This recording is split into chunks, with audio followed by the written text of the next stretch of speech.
അതായത് ഡിവൈഎഫിന്റെ നേതൃത്വത്തിൽ കഴിഞ്ഞ 10 വർഷമായിട്ട് കേരളത്തിലെ വിവിധ മെഡിക്കൽ കോളേജുകളിലും ഇതുപോലെയുള്ള ജില്ലാ ആശുപത്രികൾ, താലൂക്ക് ആശുപത്രി ഉൾപ്പെടെയുള്ള വിവിധ ആശുപത്രികളിൽ ഭക്ഷണം വിതരണം ചെയ്യുകയാണ്.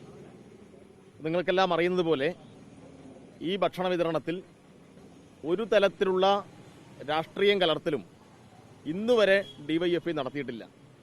നിങ്ങളിപ്പോൾ കണ്ടല്ലോ, ഭക്ഷണപ്പൊതി കൊണ്ടുവരുന്നു, ഇവിടെ അഡ്മിറ്റായിട്ടുള്ള രോഗികൾ, അവരുടെ കൂട്ടിരിപ്പുകാർ അവരെല്ലാം വന്ന് ഭക്ഷണം വാങ്ങുകയാണ്. വരുന്നവരോട് നിങ്ങൾ ഏതെങ്കിലും പാർട്ടിയിൽപ്പെട്ടവരാണോ എന്ന് ഞങ്ങൾ ചോദിച്ചിട്ടില്ല. ഞങ്ങൾ ഈ ഭക്ഷണപ്പൊതി ശേഖരിക്കാൻ പോകുന്നത് ഏതെങ്കിലും പ്രത്യേക രാഷ്ട്രീയ പാർട്ടിയിൽപ്പെട്ട ആളുടെ വീട്ടിലുമല്ല.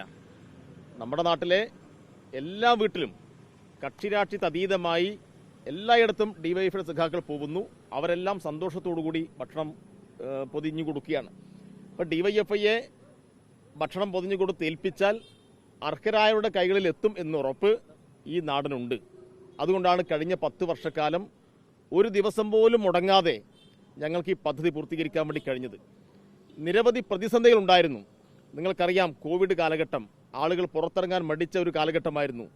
അന്നും കേരളത്തിലെ ഒരു ആശുപത്രിയിലും അഡ്മിറ്റായ ഒരാൾക്കും ഭക്ഷണം മുടക്കാൻ ഡിവൈഎഫ്ഐ തയ്യാറായിട്ടില്ല. നിപ്പയുടെ അതിഭീകരമായ ഒരു കാലഘട്ടം ഉണ്ടായിരുന്നു.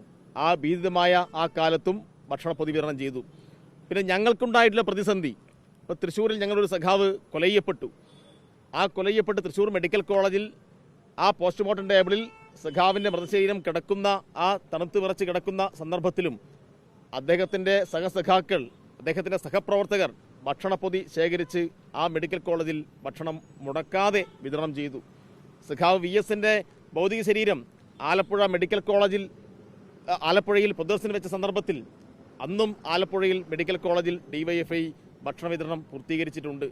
അപ്പോൾ നിരവധിയായ പ്രതിസന്ധി ഉണ്ടായ ഘട്ടത്തിലും ഈ 10 വർഷത്തിനിടയിൽ ഒരു ദിവസം പോലും മുടങ്ങാതെ ഈ പദ്ധതി മുന്നോട്ട് കൊണ്ടുപോയത് എല്ലാ വിഭാഗം ആളുടെയും പിന്തുണയാണ്.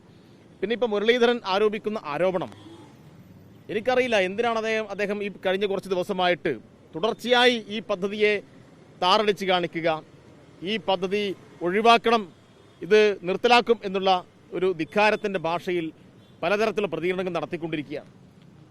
ഡിവൈഎഫ്ഐ എന്തോ രാഷ്ട്രീയം കാണിക്കുന്നു എന്നാണ്. ഞങ്ങൾ കൊടിയെടുത്തിട്ട് ഈ ആശുപത്രിയിൽ പ്രകടനം നടത്തുന്നില്ല. വരുന്നവരോട് എന്തെങ്കിലും രാഷ്ട്രീയ പ്രസംഗം ഞങ്ങൾ നടത്തുന്നില്ല. പിന്നെ ലോകത്തെമ്പാടും വിവിധ സന്നദ്ധ സംഘടനകൾ പ്രവർത്തിക്കുന്നുണ്ട്. ആ സംഘടനകളെല്ലാം അവരുടെ ഐഡന്റിറ്റി ഉപയോഗപ്പെടുത്തി തന്നെയാണ് ആ ഉത്തരവാദിത്തം അവർ നിർവഹിക്കുന്നത്. അത് അവരുടെ അവകാശമാണ്. പിന്നെ എന്താ സംഘടനയുടെ പേര് ഉപയോഗിക്കുന്നു, കൊടി ഉപയോഗിക്കുന്നു, രാഷ്ട്രീയത്തിന് വേണ്ടി ഉപയോഗിക്കുന്നു എന്നൊക്കെ പറയാണ്. മുരളീധരനോട് ഒരു കാര്യം ചോദിക്കാനുള്ളത്, നിങ്ങളുടെ സർക്കാരിൻ്റെ പല പദ്ധതികളുമുണ്ടല്ലോ, എന്തിനാ പ്രിയദർശിനി എന്ന പേര് വെച്ചത്? എന്തിനാ ഇന്ദിരാഗാന്ധിയുടെ ഫോട്ടോ അതിനകത്ത് ഉപയോഗപ്പെടുത്തിയത്? ഇപ്പം മുരളീധരൻ്റെ ബഹുമാനപ്പെട്ട പിതാവ്, മുൻ മുഖ്യമന്ത്രി, അദ്ദേഹത്തിൻ്റെ പേരിൽ, കെ കരുണാകരൻ്റെ പേരിലാണല്ലോ പുതിയ മെഡിക്കൽ കോളേജ് തുടങ്ങുന്നത്. അത് രാഷ്ട്രീയമല്ലേ?